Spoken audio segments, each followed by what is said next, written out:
பழனியிலே சந்நியாசி தணிகையிலே சம்சாரி உன் கணக்கு புரியலையே முருகா ஆறு படை மீதிலே 100 முகம் காட்டுற ஆறுதலை தேடுற எந்த முகம் காட்டுவ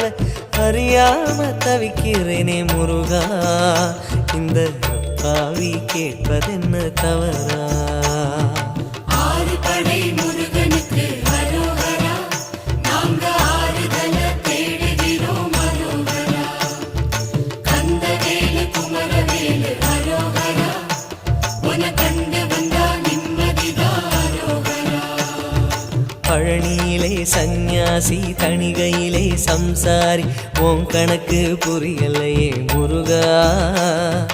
உன் கணக்கு புரியலையே முருகா